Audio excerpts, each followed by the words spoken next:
pagi Ecelesius, kembali lagi bersama saya Sia Kalisa pada di Echa News. Nah, hari ini bertepat pada tanggal 21 Maret 2023 telah diselenggarakan acara Wisuda Universitas Negeri Jakarta tahun 2023 yang bertempat di G-Expo Kemayoran, Jakarta Pusat. Momen wisuda merupakan momen yang sangat ditunggu-tunggu oleh mahasiswa. Bahkan bukan hanya sekedar mahasiswa saja yang menunggu momen wisuda ini. Orang tua dari mahasiswa pun juga menunggu-nunggu momen ini. Nah, dapat dilihat saat ini sudah ramai sekali area G-Expo Kemayoran telah dihadiri oleh mahasiswa yang wisuda, orang tua yang hadir untuk menemani anaknya di wisuda hari ini. Bahkan teman-teman dari wisudawan dan wisudawati juga hadir untuk menghadiri acara ini untuk memberikan selamat kepada teman-temannya yang telah di wisuda hari ini. Mereka juga tidak lupa untuk membawakan buket bunga atau kado-kado lainnya. Bagaimana perasaan kakak saat ini udah melewati sekian banyak rangkaian di universitas hingga akhirnya lulus, Kak? Untuk perasaan sekarang sih alhamdulillah seneng ya, karena akhirnya udah bisa lulus walaupun jauh di luar target dari saya sendiri. Walaupun 4,5 tahun baru saya bisa lulus, tapi itu merupakan achievement gitu buat saya. Jadi kayak ya udah nggak apa-apa, yang penting lulus, dan yang penting kewajiban saya sebagai mahasiswa telah terselesaikan di Universitas Negeri Jakarta. Jadi perasaannya lebih kesenang sih, bisa menyelesaikan semua program pendidikan yang ada di Universitas Negeri Jakarta sih. Kalau aku udah itu. Baik, berarti lebih kesenang ya, Kak, walaupun agak jauh dari deadline aku lulus dan dari teman-teman aku yang lain, tapi kalau diri pribadi aku sih nggak apa-apa, yang penting udah bisa sampai step ini tuh udah luar biasa banget sih. Oke. Baik, Kak, untuk pertanyaan selanjutnya itu ada hal apa sih yang menurut kakak, ini kan alumni dari Ekono Channel ya, Kak, menurut kakak apa sih memori yang paling kakak inget selama di organisasi dan selama kakak kuliah? Kalau selama aku kuliah, yang pastinya tuh kenal sama teman-teman baru, kenal sama dosen-dosen baru juga, terus punya lingkungan baru, yaitu punya lingkungan organisasi Ekono Channel juga. Jadi tapi bisa ngebalance antara organisasi dan akademik sih, itu sih yang paling penting ya ketika kita punya organisasi. Yang penting kita tuh punya balance dari kita sendiri antara organisasi sama akademik. Yang penting akademik itu jangan sampai terlupakan gitu sih. Oke, berarti walaupun udah ngikutin kegiatan di luar akademik itu tetap dijalankan, iya, ya, Kak, tetap penting. Oke. Sebagai mahasiswa yang udah lulus, ada nggak sih, Kak, kata-kata penyemangat nih untuk mahasiswa di luar sana yang mungkin masih struggle dalam menjalani kuliahnya? Kalau untuk mahasiswa yang belum lulus ya terhitung seperti itulah. Nggak apa-apa, yang penting jalanin aja, dan intinya kalau aku tuh berpegang teguh pada intinya setiap hari itu harus berproses dan berprogres.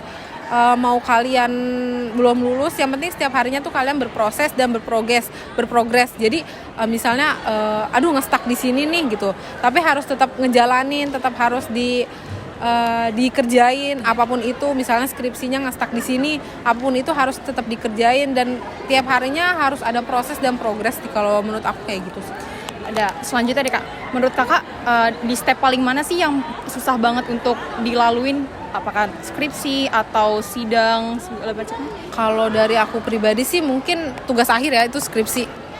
Mungkin kayak seluruh mahasiswa juga pasti merasakan hal itu sih, yang mau lulus. Kenapa skripsi jadi struggle? Karena kita harus berhubungan dengan dosen pembimbing, yang mana kita belum tahu nih latar belakang dosen pembimbing kita tuh akan seperti apa gitu. Terlebih kita harus membuat penelitian yang mana kita masih abu-abu nih. Penelitian kita tuh harus kayak gimana sih, dosen pembimbing kita tuh nanti mintanya seperti apa sih. Belum lagi ketika kita seminar proposal penelitian, ketika masih ada revisi. Nah, itu tuh bikin struggle dari mahasiswanya itu sendiri sih. Jadi kalau saran dari aku ketika kalian menemukan struggle-nya itu sendiri dari proses kalian menyelesaikan tugas akhir skripsi tuh, intinya terus berkomunikasi sama dosen pembimbing. Itu intinya seperti itu. Dosen pembimbing itu penting banget karena apapun yang dikasih atau dikasih masukan saran dari dosen pembimbing itu tuh nantinya yang akan memudahkan kita ketika sidang nanti sih. Intinya komunikasi ya Kak, Iya. yang tetap harus dijalankan Iya, betul. dimanapun kondisinya. Betul. Oke nih Kak, ini pertanyaan terakhir sih dari aku. Apa sih rencana Kakak setelah wisuda ini untuk kedepannya? Kalau rencana sih yang pastinya setelah wisuda nggak jauh-jauh pasti ngecapai cita-cita kali ya. Kalau cita-cita dari aku sendiri sih untuk saat ini masih ingin mencari pekerjaan yang passionnya dari aku sendiri.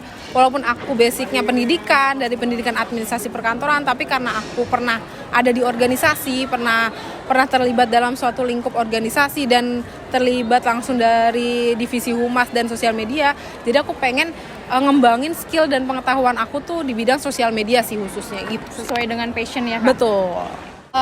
Sebelumnya selamat dulu nih Kak, sudah lulus pada tahun ini, dan boleh perkenalkan diri Kakak siapa, dari prodi apa?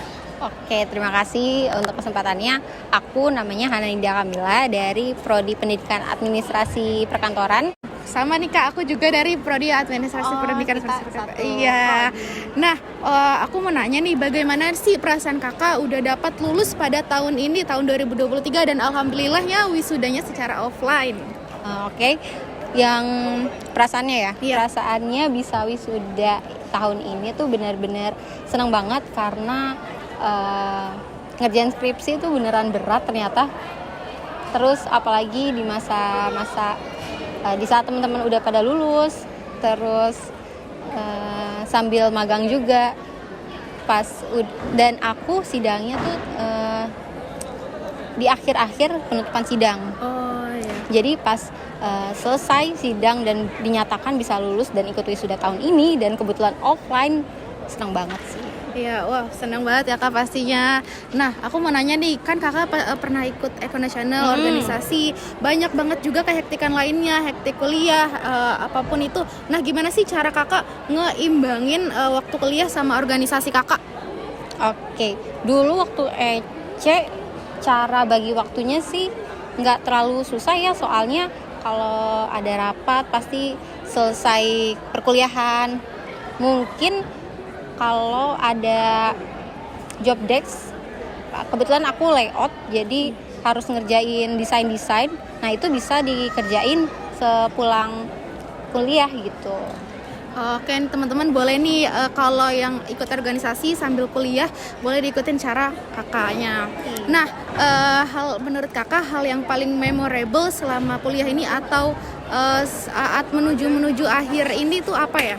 Oke, hal yang paling memorable di saat-saat terakhir. Iya.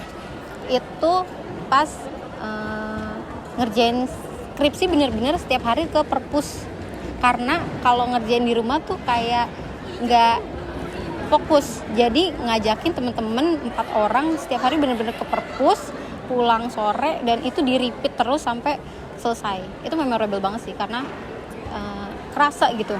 Iya. Kerja kerasnya. Oh ya, karena belum tentu akan ngulang lagi ya. Betul. Kak. Ya. Oke, selanjutnya nih kalau hal yang paling sulit gitu di saat terakhir itu apa sih Kak?